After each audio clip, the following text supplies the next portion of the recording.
on the forums arranged for public participation on the impending impeachment of one Rigathi Gachagua, the Deputy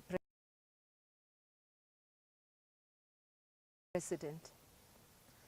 Kenyans were with great clarity and unity, united in their voice, telling both Ruto and Gachagua that they stand impeached.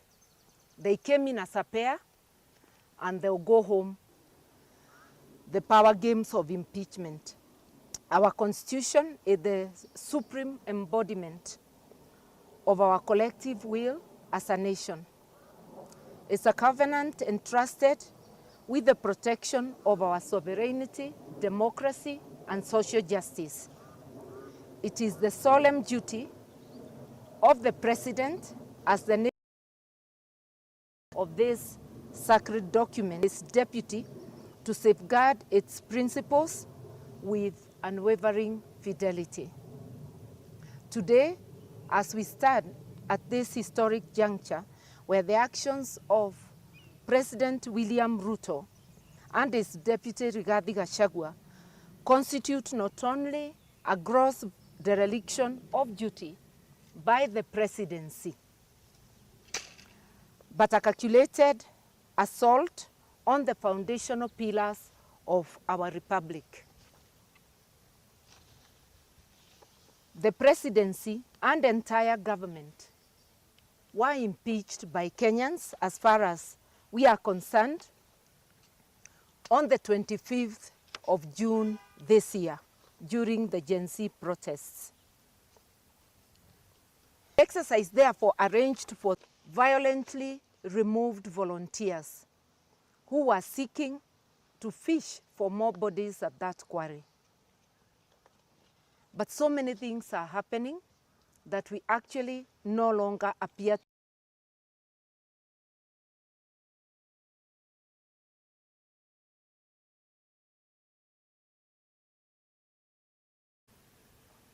the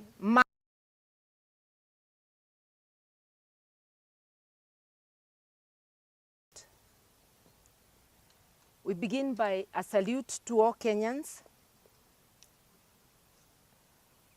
who turned out to assert their sovereign will at the constituency level on Friday last week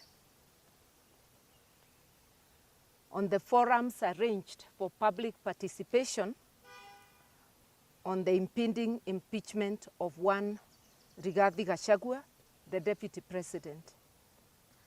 Kenyans were with great clarity and unity, united in their voice, telling both Ruto and Gachagua that they stand impeached. They came in as a pair and they'll go home as a pair. That was the message of Kenyans. Indeed, it was very impressive that Kenyans were not diverted from the pressing national issues to power games. And they were able to put out their pressing needs, which should be looked after rather than the power games of impeachment. Our Constitution is the supreme embodiment of our collective will as a nation. It's a covenant entrusted with the protection of our sovereignty, democracy. It is our republic. The presidency and entire government were impeached by Kenyans, as far as we are concerned, on the 25th of June this year, during the Gen Z protests. The exercise therefore arranged for the impeachment of the Deputy President ironically turned into a reminder of the entire presidency and government that they stand impeached by Kenyans.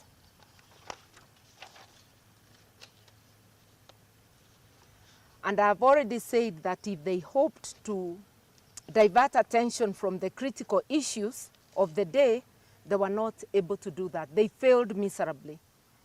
And lest we forget, we want to remind Kenyans of the Kenyans do not know how many more bodies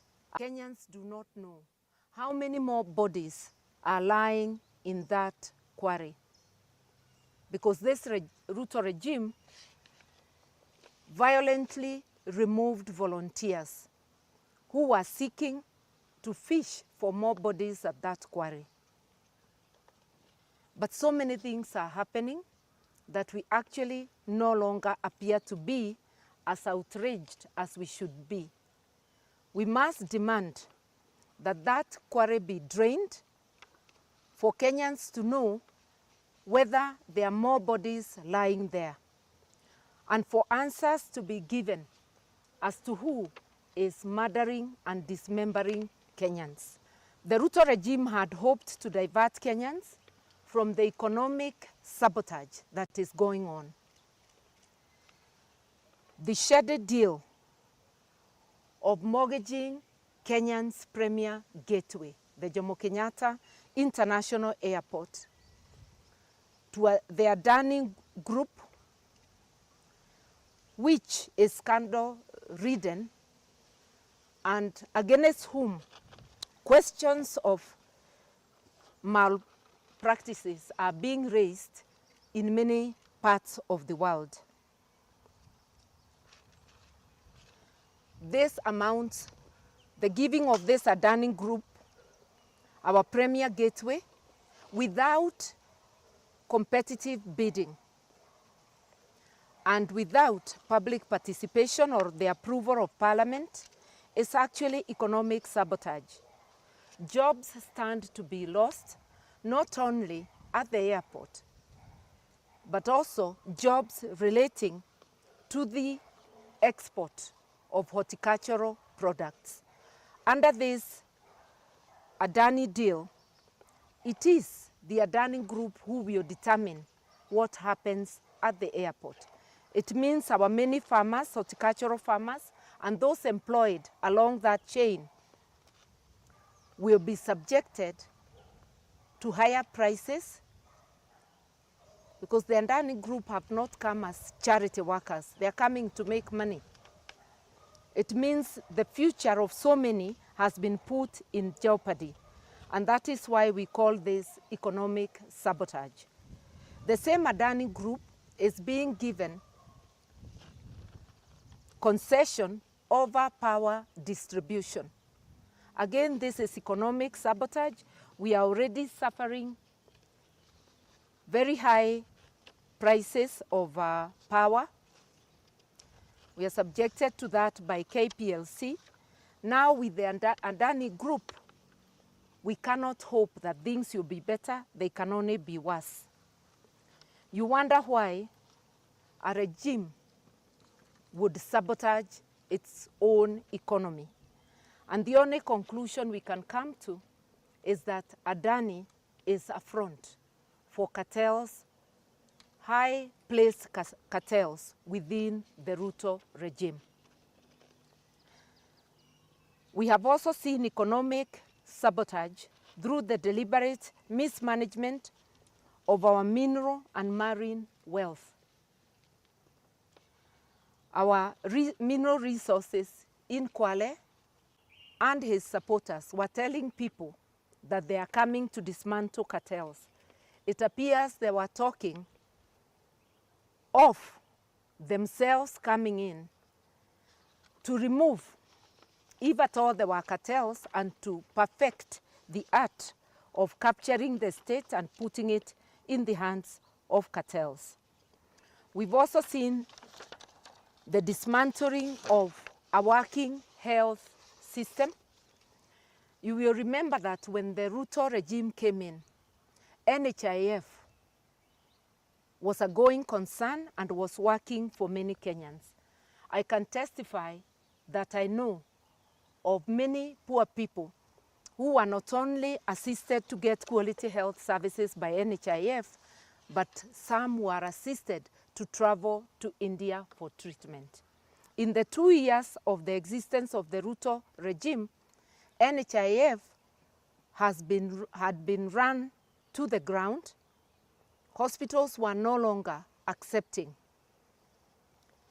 NHIF cards, and now since Tuesday come in SHIF, SHIF. We have not forgotten seeing the tears of an old man who had been denied dialysis.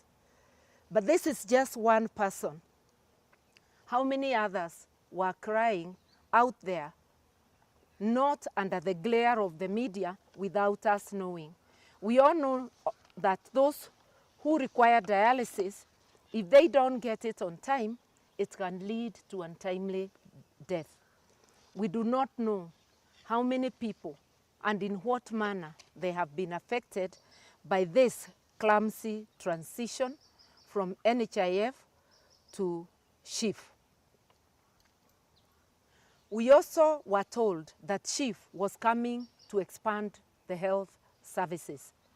We know that is a lie. We have seen indication that SHIF will actually restrict access to health for many.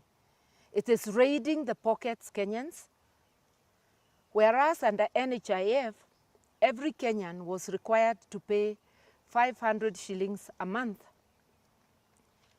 SHIF is requiring employed Kenyans to forego 2.75, literally 3% of their salaries. These are already overtaxed Kenyans, and while their pockets are being raided, the services given by SHIF are wanting. There is information that for dental services, families will only access approximately 2,000.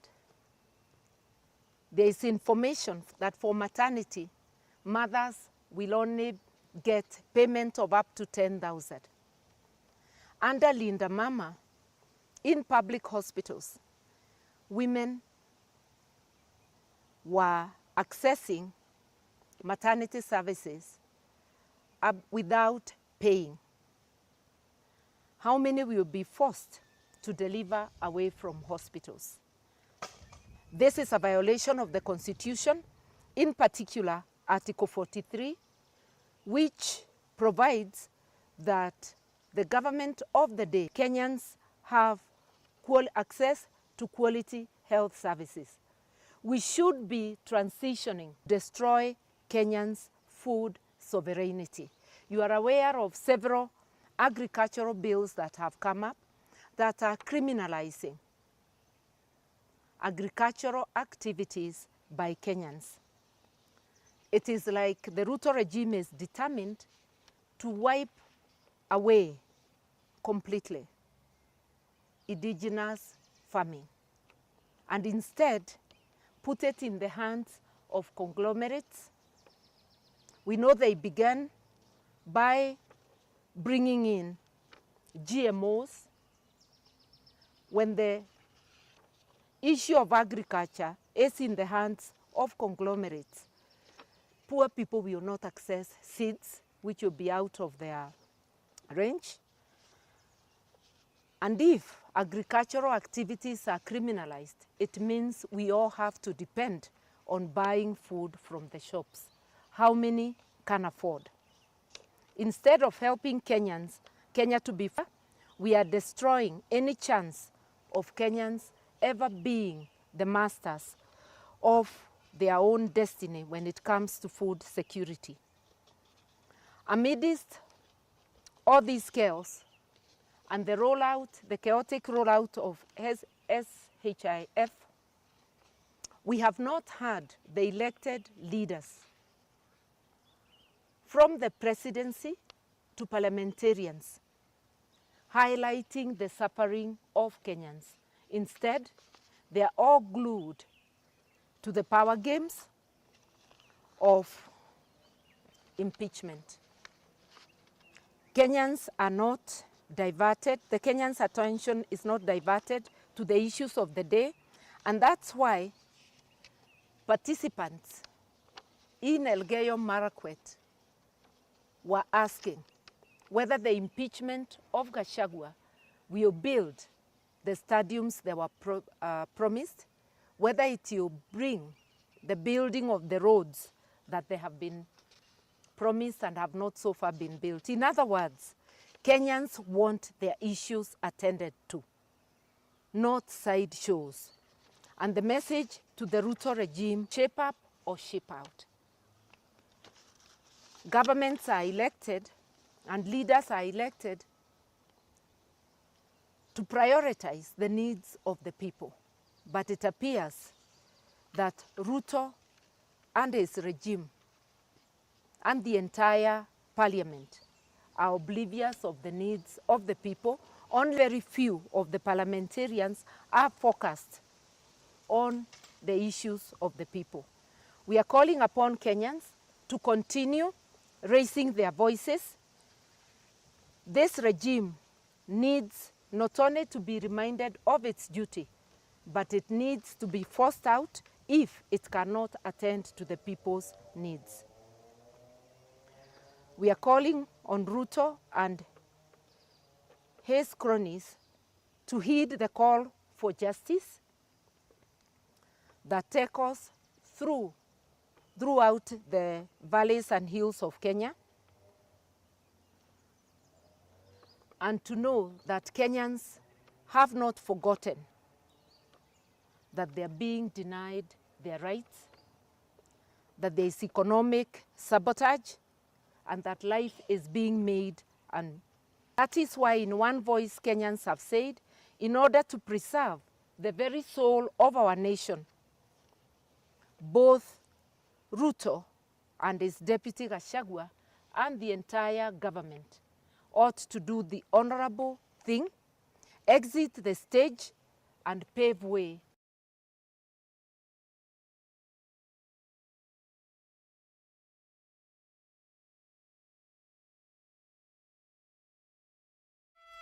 I see a great future for you. Overseas trips, business success, and irresistible to women. Wow, all that from my hand?